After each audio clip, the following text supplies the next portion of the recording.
Hey guys, thank you all for tuning in to another episode. I'm Emily Ash and I cannot wait to discuss how influencers make individuals feel less worthy about themselves. To start off, we're going to talk about how people are constantly comparing their physical appearances to the photos and videos that these influencers post. Little do they realize the behind the scenes of these photos. Influencers use beauty filters in Photoshop to get the exact photo they desire. People then sit at home and compare themselves to some unrealistic and unreal version of someone else that they view as better. Then, since people see themselves as less, they decide to test out these filters on their own, leading to a spiral of doubt once the filter is removed. Not only are they comparing their appearance to perfect images of celebrities and peers, they're judging themselves against their own filtered selfies.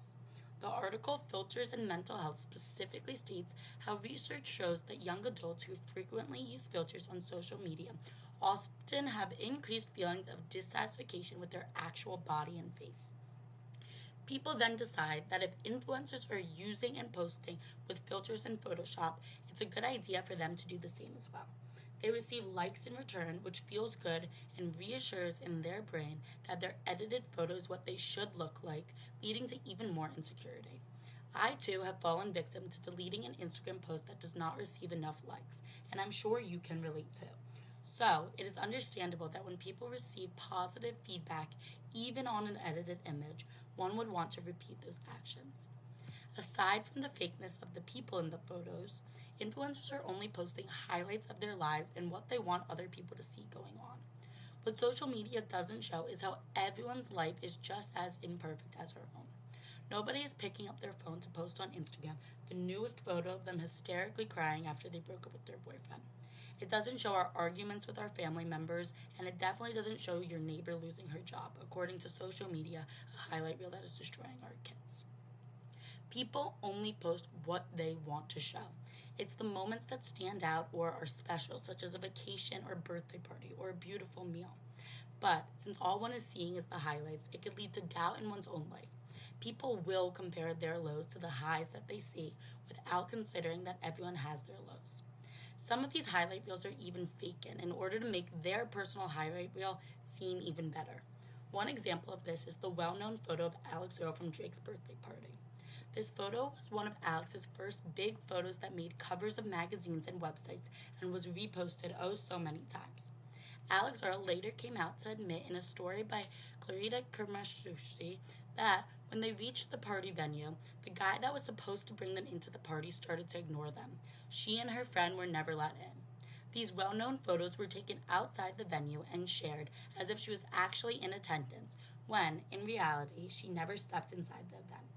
This goes to show how fake social media can be, and how one never truly knows what is going on in someone else's life when all they are looking at are meticulously chosen photos.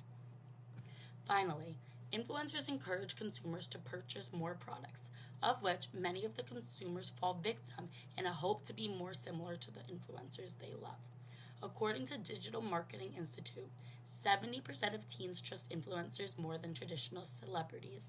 86% of women use social media for purchasing advice, and 49% of consumers depend on influencer recommendations. Consumers tend to trust these influencers as they feel they are real people with valid opinions. As the consumer grows a closer attachment to the influencer and the influencer's lifestyle, the more the trust grows as well.